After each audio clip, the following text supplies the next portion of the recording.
यो मुभीलाई धेरैले saddest anime movie of all time भनेर भन्छन्, तर मैले भने यसमा एक किसिमको सिक्रेट ह्याप्पी एन्डिङ भेटाएको छु। आजको यो भिडियोमा डिपमा कुरा हुनेवाला छ।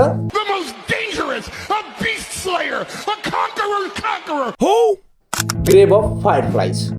September 21st, 1945. That was the night I died. Grave of fireflies बाहिरबाट हेर्दा वारवाला मुभी जस्तो देखिए नि, यो मुभीले सम्बन्ध र युद्धको परिणाममा बढी फोकस गर्छ। यो मुभीमा दाजु बहिनीको सम्बन्ध बाहेक असल युद्धको परिणाम देखाउने काम गर्छ र यो कुरा मुभीको फर्स्ट सिनदेखि नै क्लियर हुन्छ। त्यो फर्स्ट सिनमा नै बच्चाहरूलाई ट्रेन स्टेसनमा मर्न लागेको देखाएको हुन्छ। उनीहरू एकदम नाजुक, अशक्त र जिन्दगीबाट हार खाइसकेको अवस्थामा हुन्छन्। ती बच्चाहरू जसले आफ्नो जीवनमा कोही न कोही महत्त्वपूर्ण मानिसलाई गुमाएर हरेस खाइसकेका हुन्छन्। यो मुभीले मृत्युलाई सहानुभूतिको नजरबाट कहिले देखाएन। चाहे यो मुभीको फर्स्ट सिनमा नै किन नहोस्, जब हाम्रो मेन क्यारेक्टर त्यही ट्रेन स्टेसनमा मर्न लागेको अवस्थामा हुन्छ, तर कसैले पनि उसलाई हेल्प गर्दैन। उसको ज्यानको मूल्य त्यति बेला एउटा किरा समान हुन्छ, जसलाई जो पनि आएर कुल्चिन सक्छ र मार्न सक्छ। अनि उनीहरूको आमाको निधनवाला सिनलाई नि गोर तरिकाले देखाएको हुन्छ।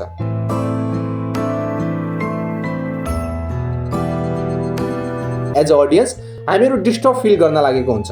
यो वाला सिनमा पुरै किराले शरीर खान लागेको हुन्छ उसको मम्मीको, तर सेता त्यो आँसुले भरेको आँखा बोकेर हेर्न बाहेक अरू केही गर्न सक्दैन। ऊ न त असल वास्तविकताको लागि परिपक्व छ, न त उसँग आफ्नो आमालाई निको बनाउने खालको क्षमता छ। यो मुभीभरि सेतालाई मैले दुईचोटि रोएको देखेँ। पहिलो जब उसको आमा बितेको सिन, अनि अर्कोचोटि जब सेताले थाहा पाउँछ कि सेत्सुकोलाई नै थाहा छ उसको आमा बित्नु भएको छ भनेर।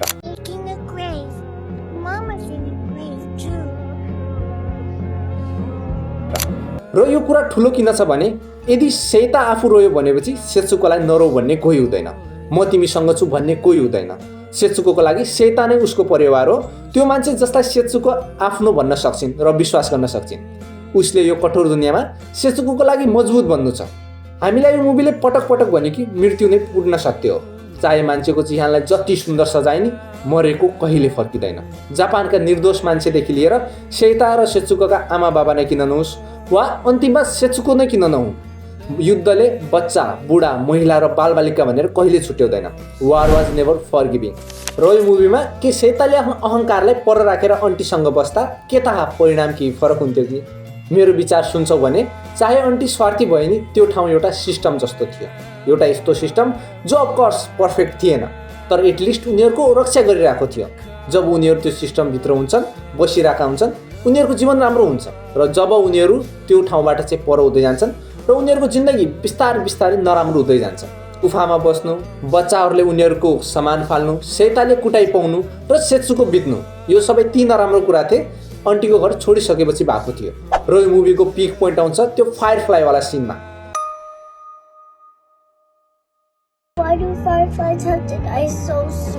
किनभने सानो जिन्दगी भए पनि उनीहरू जस्तो सुकै अँध्यारोमा पनि चम्किन्छ, जसले कसैको लाइफमा स्माइल र ह्याप्पिनेस एड गर्छ। यदि वाला सिनलाई तिमी सेता र सेत्सुकोसँग जोड्छौ भनेपछि उनीहरूको जीवन पनि छोटो थियो, तर त्यो सम्बन्ध नै थियो जसले उनीहरूलाई एकअर्काको लागि उज्यालो तारा झैँ बनायो। फायरफ्लाइ जस्तै छोटो, सुन्दर र मिनिङफुल लाइफ बनायो। Why this movie feel so sad? हामी अडियन्स यो मुभी हेर्दाखेरि हामीले केही एक्सपेक्टेसनहरू बोकेका हुन्छौँ। जब जब हामी सोच्छौँ कि अब सेता र सेत्सुकोसँग केही राम्रो हुन्छ भन्दाखेरि केही न केही नराम्रो हुन्छ, झन् कन्डिसन वर्स हुँदै जान्छ। त्यही हो, अनि सेत्सुकोको जो इनोसेन्स हुन्छ त्यसले चाहिँ यो मुभीलाई स्याड बनाउँछ।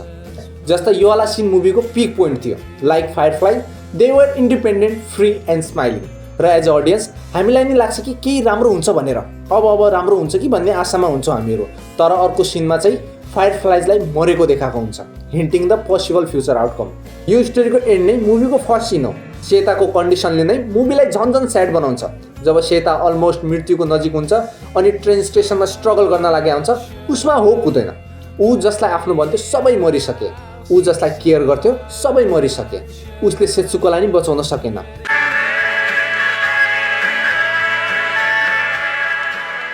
र अन्तिममा उसँग भएको सेत्सुकोको अन्तिम निशानी पनि त्यो मान्छेले टाढा गरिदियो। यो वाला सिनमा क्यान थ्रो गर्नुले के डिनोट गर्छ भनेपछि सेतासँग भएको सेत्सुकोको अन्तिम निशानी पनि गयो। हारेको मान्छे र मरेको मान्छेमा धेरै फरक हुँदैन, त्यसैले उसमा अब आशा छैन, बाँच्ने मन छैन। Possible happy ending. यदि ह्याप्पी एन्डिङको खोजीमा छौ भनेपछि ह्याप्पी एन्डिङ मुभीको फर्स्टको 15 मिनटमा छ। सबैभन्दा पहिला यो मुभीलाई तिमी कम्प्लिट हेर, अनि त्यसपछि यो मुभीको फर्स्ट सिन हेर, फर्स्टको 15 मिनट। यो ह्याप्पी एन्डिङ कसरी भयो भनेर भन्छौ भनेपछि एज अ अडियन्स हामीलाई यो इन्फो मिल्छ कि finally they are together. Real वर्ल्डमा नभए पनि एउटा यस्तो दुनियाँ जहाँ तिनीहरू खुसी छन् र उनीहरूले मुक्ति पाइसके यो युद्धबाट, यो क्रूर दुनियाँबाट, र यही सर्टले चाहिँ यो स्टोरीलाई क्लोजर दिन्छ। र अन्तिममा युद्ध अन्त्य भयो। ठुला नेताहरूले हात मिलाए, आमाले आफ्नो छोरा गुमाए, महिलाले आफ्नो श्रीमान गुमाए, बालबालिकाले आफ्नो हिरो गुमाए। मलाई थाहा छैन मेरो जन्मभूमि कसले बेच्यो, तर मलाई थाहा छ मूल्य कसले चुकायो। धन्यवाद।